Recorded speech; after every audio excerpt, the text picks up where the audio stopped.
Alan, can you step into HR for a moment? I looked up from my screen, heart ticking just a beat faster. After 23 years at Paramount Logistics, I knew every tone, every glance, every shift in atmosphere, and this one felt off.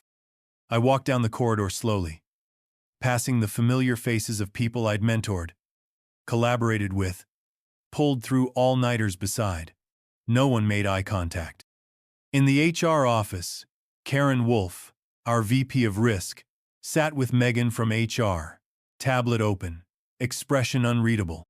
Alan, Karen said, not bothering to stand. We've reviewed internal activity logs. It appears your credentials were used to access and alter restricted compliance files. That's a direct violation of company policy. I blinked once. Excuse me? She pushed a manila folder across the table. Logs, screenshots, IP addresses, all pointing to my login. But I hadn't touched that system in weeks. This wasn't me. The evidence says otherwise, she replied flatly. Effective immediately. You're terminated. Please, collect your belongings. Security will escort you out. 23 years. No warning. No meeting. No investigation. Just a quiet execution disguised as policy. I stood slowly, nodding once. No outburst. No plea. Just a silent calculation. I could see how they wanted this to look like a clean cut, but it wasn't. Not even close.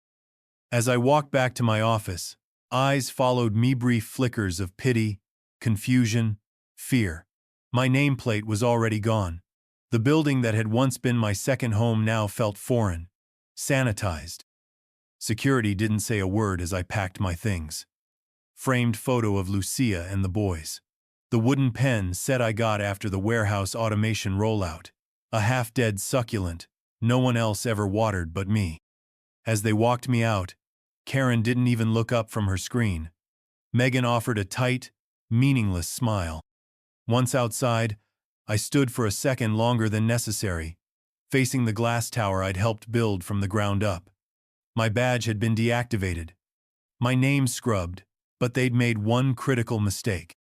They thought I'd go quietly. The house was silent when I got home. Lucia was at her sister's, the boys grown and out of state. I set the box down on the kitchen table and sat in the dark for a long time, hands folded like I was still waiting to be called back in to explain, to defend myself, to prove them wrong. No call came. By the next morning, my phone was lighting up not with sympathy, but silence. Old contacts vanished from Slack. My company email was locked. No calls, no messages. Just an eerie quiet that said everything. Then came the whispers. He was caught changing compliance data. Security flagged his login. Probably got too comfortable after so many years. The story spread fast. The kind of gossip that blooms in stale break rooms and conference calls. The official company line? Policy violation. That was it. Just vague enough to fuel every worst assumption. No one asked my side. No one dared. In a place like Paramount, proximity to scandal is a career-ending disease.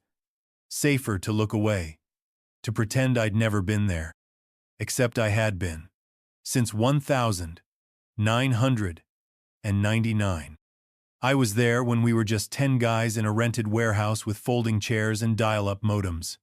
I built the first logistics tracking system with a laptop and Red Bull. I'd trained half the current tech team, patched systems at 3 a.m., worked holidays while executives sent appreciation emails from beach resorts. I never asked for a title, never fought for credit. I just got things done. And now I was the guy they erased. Overnight. Like a corrupted file too dangerous to recover. I sat in the garage for most of the afternoon, flipping through old binders. I still had system logs on thumb drives, annotated flowcharts, even the original password tree I wrote when we launched FleetSync 3. Not because I was paranoid, because I cared. Because I knew someone needed to. They didn't just fire me. They tried to turn me into a cautionary tale. But they forgot who I was.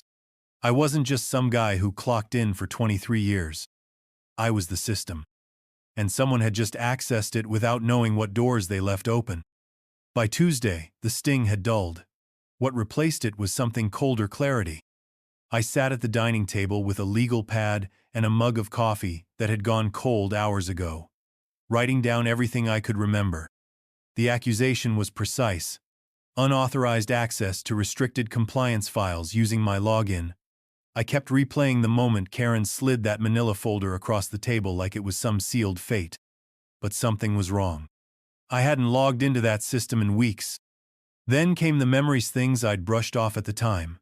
A Slack ping at 3:17 a.m. from the security bot about a session on our compliance server from my IP address. I was asleep. A few weeks back, I tried to open a fleet compliance archive and got an access denied message. Megan in the brushed it off. Routine permissions update. I'd built that archive. My access wasn't something that should ever be revoked. And then there was the handoff. 3 months ago, Paul Mendes, young, sharp, just promoted, started sitting in on more of my meetings. Karen had floated the idea casually. "It's just succession planning, Alan. You've got 20+ years of knowledge. We need to future-proof that." I didn't question it. I even gave Paul access to my internal documentation, admin-level credentials, encrypted vaults, architecture diagrams. At the time, it felt like mentorship. Now it felt like evidence. I opened my personal laptop and pulled up my archived work drive. I still had my old task logs, saved out of habit. Every file I touched was logged. Every system I accessed. Nothing matched the files they said I'd breached. The timeline was wrong. My fingerprints weren't on this. But someone else's were. I leaned back in my chair, the legal pad now full of timelines, question marks, and one name written 3 times in all caps: Paul Mendes. They didn't just fire me over a misunderstanding. Someone set me up. And I was going to find out why. I started with my inbox archive. A little-known feature from the old email system we'd phased out 2 years ago still ran silently in the background, automated backup to my cloud drive. No one had ever disabled it. Paul's name popped up 162 times in the last 4 months. He'd forwarded himself internal links, asked me for legacy admin credentials, just in case I'm ever on call alone, requested copies of audit logs I told him weren't necessary to review. Always polite. Always deferential. Like a student. Or a spy. I scanned calendar invites. He'd scheduled a recurring sync every Friday, claiming it was to stay aligned on compliance workflows. Funny thing was, he never asked questions. Just watched, took notes, smiled a lot. Back then, I told myself he was eager. Smart kid. Now I knew better. This wasn't a handoff. It was a phase-out. Paul had slowly taken over tasks I was never told to relinquish. 2 weeks before I was fired, he'd filed a change request under my name, something I only noticed now, buried in a system queue. And 2 days before that, he sent an FYI email to Karen summarizing a compliance risk that only I would have known about, only I should have been able to access. He wasn't learning the ropes. He was building a case. Karen had mentioned future-proofing the team. I'd assumed she meant retirement planning.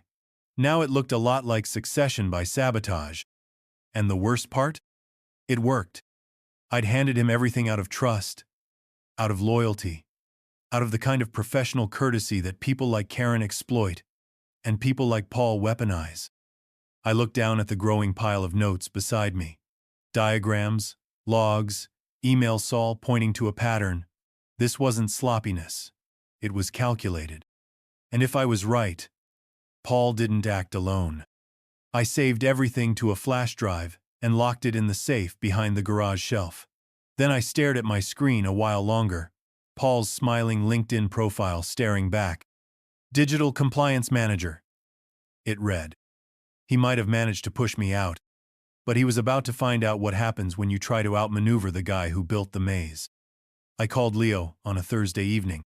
He picked up on the second ring, voice crackling with static from whatever campus dive he was holed up in. "Uncle Al? Everything okay?" Leo was 24, brilliant with computers, and not the kind of kid who asked too many questions. I told him I needed help with an old work project that required digging through some archived backups. I didn't need to say more. He was already booting up his rig before I finished the sentence. 2 hours later, he was at my kitchen table with a gaming laptop, 3 energy drinks, and a USB analyzer that looked like something out of a sci-fi movie. We plugged in one of my external drives, the old one I'd used, to mirror my systems out of habit more than necessity. That habit was about to pay off. "You saved full activity logs?" he asked, a little impressed. "Since 2012. Leo whistled. Boomer security habits are finally useful. We started sifting through metadata login attempts, file access trails, version histories. Leo's fingers danced across the keyboard like he was disarming a bomb. "Here," he said after half an hour. "This entry's off." He pulled up a session from 2 nights before I was fired. It showed a login from my account, but the IP address didn't match my home, phone, or office. It was routed through a VPN. Sloppy masking. Sloppier still, the access time was 2:08 a.m., and I had security camera footage showing I was asleep at home. Then we found the jackpot. Changelogs had been manually altered. Session timestamps misaligned. Someone had forged my access badly. The command structure used shortcuts I never used, naming conventions I'd never allow. It was someone impersonating me, but not well enough. "I can write a script to track anomalies," Leo offered. "Can you make it readable to someone without a CS degree?" He smiled. "You want to weaponize it. I want to make it undeniable." I copied everything to a new encrypted drive, labeled it with masking tape. Truth. I'd spent my career protecting data. Now, it was protecting me. And I was just getting started. It started with a file name I almost missed. Leo's forensic report listed a folder path. Internal, Audit, Q3, Draft, Final, V2, Docs. That Final, V2, smelled exactly like corporate cover-up. I still had access to a few remote shares ghost permissions no one had revoked yet. One of them led to the risk department's archival server. Buried under innocuous titles and dry spreadsheets was the draft in question. I opened ITAND, stared at the first paragraph, like it had punched me in the chest. Findings suggest Alan Reyes demonstrated gross negligence in monitoring system access and failed to adhere to updated financial data protocols as outlined in the 2023 Security Directive. I read it twice. They weren't just accusing me of a mistake, they were rewriting the narrative, turning me into a scapegoat, a liability, a convenient fall guy in a memo meant only for executive eyes. The author line said it all. Paul Mendez. The approval timestamp? 4:17 p.m., 2 days before I was called into HR. And who signed off? K. Wolf, Vice President of Risk, my boss of 6 years. I opened the document's version history. Paul had revised the report 4 times in 48 hours. Every version got harsher. What began as a noted deviation morphed into critical failure. Language engineered to incite fear in a boardroom, to justify swift action. There were no source logs, no citations, just opinion dressed as audit. My stomach turned. They hadn't investigated anything. They'd orchestrated the outcome, weaponized policy, and paved the exit ramp with pre-approved excuses. I copied the memo, the metadata, the version logs, everything. Then I pulled an old email thread from 2 years ago, where I'd raised concerns about over-centralized admin access and requested internal audits. Karen had dismissed it. Redundancy isn't a risk, Alan, it's agility. Now they were pretending I never cared. I labeled this file folder LIE.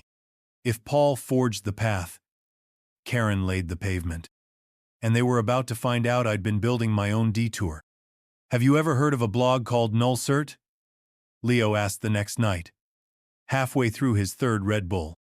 I was half listening until he added, "It has a whistleblower post about someone named P. Mendez. Says he tanked a senior engineer's career at Vectra Systems in 2019. That got my full attention. Leo spun his screen toward me. The post was 2 years old, anonymous, and buried deep on a site for disgruntled IT workers and former InfoSec employees. The title read, "When You're Pushed Out," and the new guy smiles, "Too much." The story was almost word for word what had happened to me.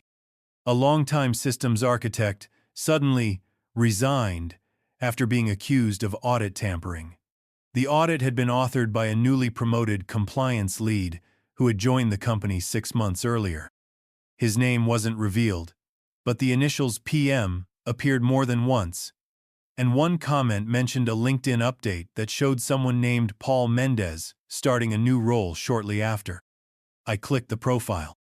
There it was. Digital Compliance Coordinator, Vectra Systems, June 2018, August 2019. 3 months later, he joined Paramount. The dates aligned. The pattern was clear. Paul didn't just stumble into these opportunities, created them. Crafted scenarios, forged trails, eliminated threats. It wasn't ambition. It was precision. A quiet coup dressed in spreadsheets and email chains. And somehow, he kept finding people in power, willing to look the other way. Or worse, people like Karen, willing to play along. I leaned back in my chair, staring at the dim glow of the screen. "This isn't personal," I said out loud. "It's protocol." Leo looked at me. "So what now?" "Now," I said, "we stop treating this like a vendetta." I turned toward the encrypted drive on the desk. "This isn't revenge." I picked up a Sharpie and wrote a new label across the top. "Case file. Mendez. Playbook."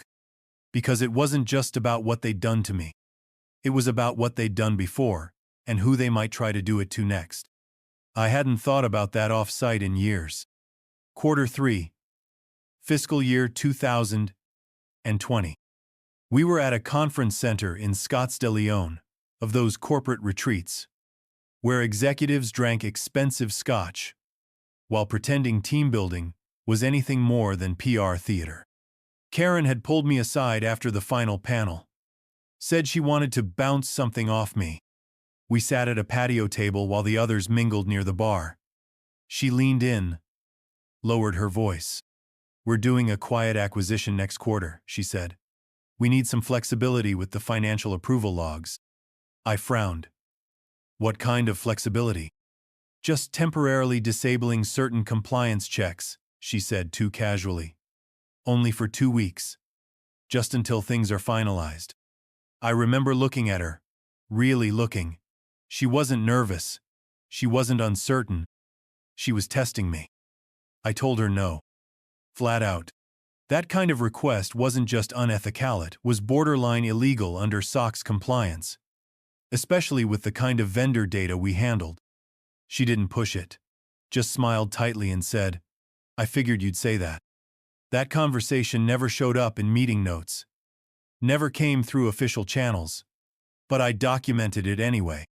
That night in my hotel room, I'd opened my encrypted work journal habit. I'd started back when I was asked to quietly wipe data during an old procurement audit. I logged everything. The conversation, the language, the timestamp, even the casual way she folded her napkin while asking me to break federal guidelines. And I hadn't stopped there. Karen had followed up by phone a week later. I recorded the call. "Alan, we're all playing the same game," she'd said. "It's just about knowing the rules." I'd saved the file, encrypted it, and emailed it to a personal backup address I rarely used. Then I forgot about it, until now. It took me 20 minutes to find it again. The email was still there. So was the attached .wav file, labeled Karen, Risk, Flex, 2020. I played it once. Her voice came through clearly. Calm, professional, incriminating. They thought they'd erased me with a memo and a security escort. What they didn't know was that I'd been writing the real audit report all along. Her name was Denise Cole. and I hadn't spoken to her in over a year. She was our internal audit lead for 5 years sharp, by the book, and just cynical enough to survive the executive floor. Then one day, she was gone. No farewell email, no LinkedIn update. Just erased. Now, with Paul's trail growing darker by the hour, I searched her name and found a small freelance consulting firm registered under her initials in Cincinnati. Website had no photos. Just a form and a tagline. Compliance with teeth. I submitted a contact request using my middle name and a throwaway email. Less than 24 hours later, I got a reply. Alan? I wondered when I'd hear from you. Let's talk. We met at a diner halfway between Columbus and Dayton. She looked tired but focused, like someone who'd traded boardrooms for war rooms. Over burnt coffee, I told her what had happened. Paul, the forged access logs, the audit memo. She didn't look surprised. Karen always knew how to pick the people who could do her dirty work and smile while doing it, she said. Paul's not just ambitious, he's useful. Useful how? Denise leaned in, lowering her voice. Third-party contracts, shell vendors, kickbacks. The kind of financial chicanery that hides well when your internal controls are just weak enough to look unintentional. I blinked. You're saying this goes beyond me? She nodded. Way beyond. I started digging into vendor discrepancies last year. Karen shut me down. A week later, I was offered a transition opportunity code for vanish quietly or burn bridges. She paused. I chose to vanish, but I didn't forget. I pushed a flash drive across the table. You want back in? She smiled, unscrewing the lid of her thermos. I never left. That night, back in my garage, we laid everything other documents, my backups, Leo's logs. I had a digital maze. Denise had the map. And together, we were going hunting. We started with vendor contracts. Denise still had access to old PDFs she'd pulled before leaving contracts with vague scopes, inflated pricing, and approval chains that looped like a bad shell script. The signatures? Most looked legitimate, but a few. Want to see something interesting? She asked, dragging one file onto her screen. She split the signature field open. Hidden metadata showed it had been copied from a prior invoice and pasted onto a newer, one-pixel perfect forgery. Only one name appeared across the approval logs consistently. Paul Mendez. These companies aren't real, she added, pulling up state registration records. At least, not in the way you think. One was registered to a UPS store in Cleveland. Another used an email with a free Domaino website, no contact number. Every single one had one thing in common: recent incorporation dates and routine payouts just under the threshold that would trigger automatic audit. Karen signs off on all of these? I asked. Not directly. She delegates. And Paul? Is her proxy. We compiled a list. Cross-referenced invoices, approval logs, project scopes, and financial disbursements. The data painted a picture. They were siphoning money through fake vendors, masking it as IT upgrades, cloud services, digital compliance buzzwords. No one questioned because no one understood them. I pulled up an email from 3 months ago. Paul asking me to escalate vendor onboarding for agility compliance. At the time, I'd forwarded it and moved on. Now I saw it for what it was, a breadcrumb in plain sight. Do we have enough? I asked. Denise smiled. We're getting there. But this is the skeleton key. She handed me a contract approval record dated 2 weeks before my firing. Paul's digital signature, Karen's name in the CC field, and the vendor? A company listed under the name KWD Services LLC. Karen Wolf's initials. No more speculation. No more doubt. We weren't just exposing a scheme. We were about to bring down a system built on fraud, and they still thought I was the guy who just got fired for a login error. I created the burner account late Saturday night. New Gmail. VPN running. alias set to concernedcolleague@protonmail.com. I wrote a short cryptic message and scheduled it to deliver Monday morning at 8:02 a.m. Subject: KWD Services, flag discrepancies. Just a heads up, someone's asking questions. You'll want to check approvals from the last quarter. Quietly. No attachments. No signature. Just bait. I wanted to see how Paul would react if he thought someone else had found the trail. If paranoia would make him careless. Leo was already prepared. We'd rigged a lightweight scraper to track activity on internal share drives still accessible through the audit server's ghost permissions. At 8:17 we saw the first hit. User P. Mendez. He accessed the compliance archive, opened vendor folders, cross-referenced invoice logs. At 8:32, he deleted 2 PDFs, both linked to KWD Services LLC. 10 minutes later, he ran a purge command across 3 internal audit queues. What he didn't realize was that deleted files aren't gone. Not right away. Leo watched it all in real time. "Got it," he said, grinning as his screen lit up. "Logs captured. Timestamps confirmed. We have proof of intent to destroy evidence." Paul had taken the bait. Hard. He'd incriminated himself more thoroughly than we could have planned. And he wasn't done. By 9:10, he sent a Slack message to a private channel labeled Q4 Cleanup Membership Paul and Karen. We couldn't access the message content, but the activity log showed rapid back-and-forth 9 messages in 12 minutes. By the time they realized they were being watched, we'd already packaged the data. They thought they were fixing a problem. They were just confirming it. By Sunday night, the dossier was complete. I labeled it Compliance Anomalies. High Risk Exposure. Inside was everything: forged metadata, vendor fraud, ghost companies, fake invoices, whistleblower history from Vectra Systems, voice recordings, internal emails, all indexed, all timestamped. At the top of the report, a note addressed to the board of directors, not HR, not the CEO, the board. I included a short message. This documentation details ongoing fraudulent activity involving multiple senior-level employees. It affects quarterly financial disclosures, SEC compliance, and criminal liability. I am not seeking reinstatement or compensation. I only ask that you read the evidence before your next earnings call.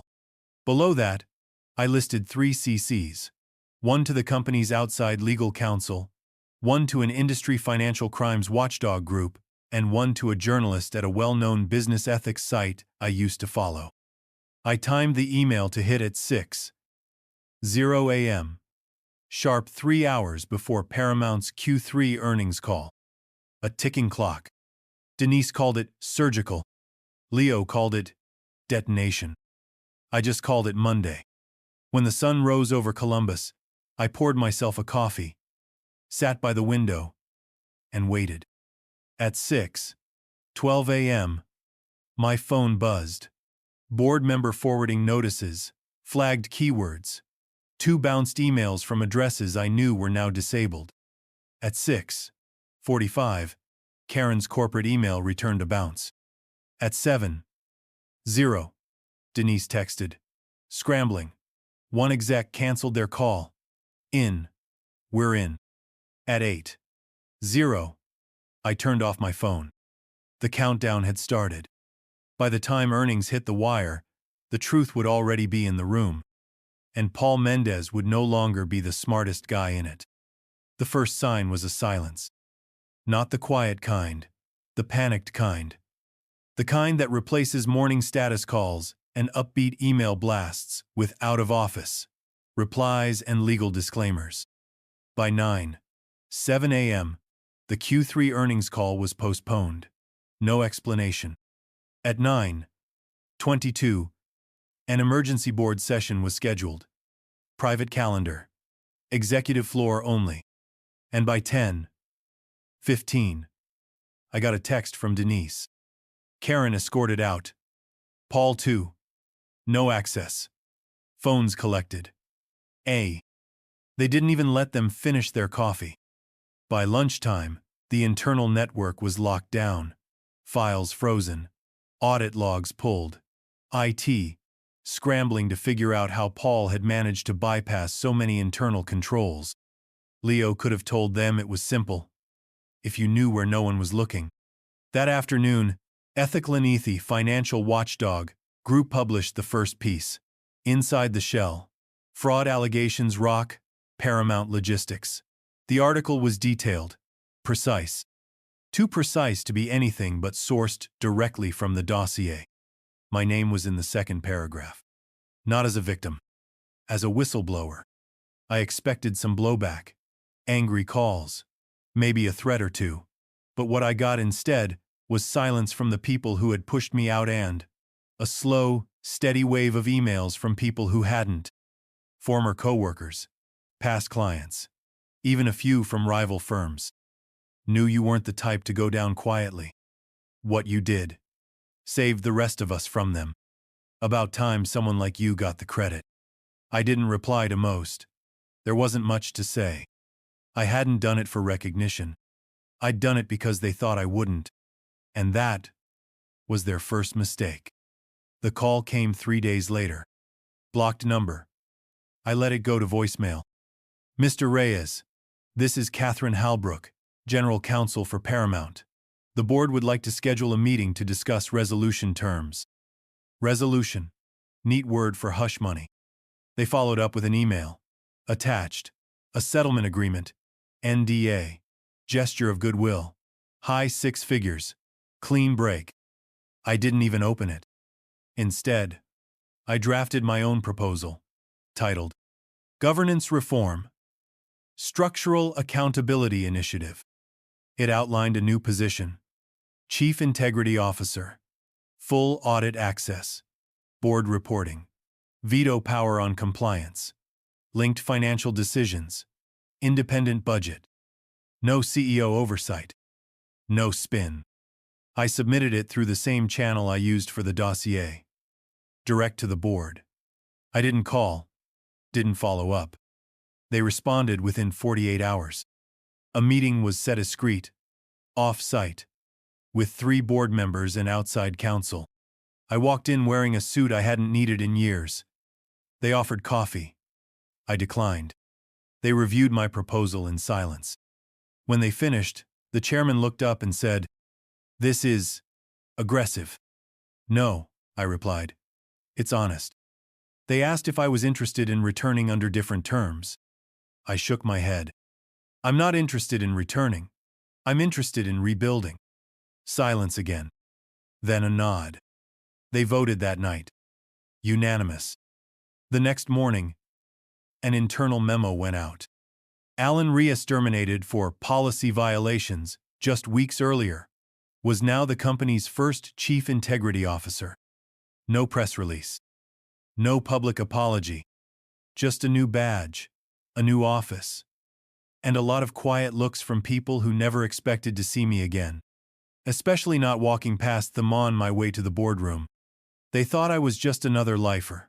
A quiet fixture. The guy who fixed broken dashboards, trained new hires, showed up early, and stayed late without ever asking for more than a working printer and decent coffee. And maybe I was.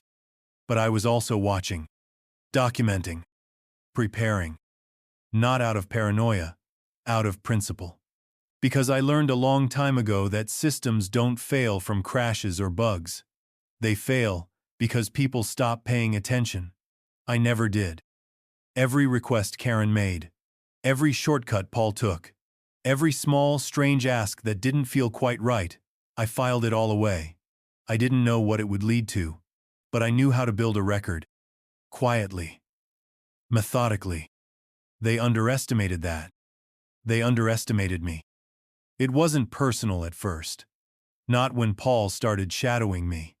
Not even when Karen rerouted project ownership behind closed doors. It became personal when they turned my integrity into a liability. When they decided 23 years of loyalty was expendable for the sake of a faster promotion, a cleaner audit trail, or a padded quarterly bonus. That's when I stopped taking notes and started keeping evidence. 6 weeks after I was walked out of that building with a cardboard box, I returned with an access badge no one questioned. New title, new office, same elevator. Denise joined as my head of special audits. Leo? He didn't want a job, he wanted to stay freelance. But he set up the surveillance architecture we now use company-wide. And the old guard? Karen's resignation came first 2 lines long. Quietly accepted. Paul, though, he held on. Until the subpoenas came. Until the forensic report matched his Slack logs to altered invoices and metadata forgery. Until the board finally stopped asking if it was intentional and started asking who signed off. I was reviewing quarterly risk disclosures when I saw it from my new office window. 2 agents flanking him, no jacket, no warning. Just a quiet escort through the lobby and into the back of a waiting car. Paul didn't look up. He didn't have to. He knew exactly who was watching. And as the elevator doors closed on his exit, I turned back to my desk. Sometimes you don't need to raise your voice to be heard. You just need receipts. Want to hear more of this? Then click on the video on the right-hand side, which is even more shocking.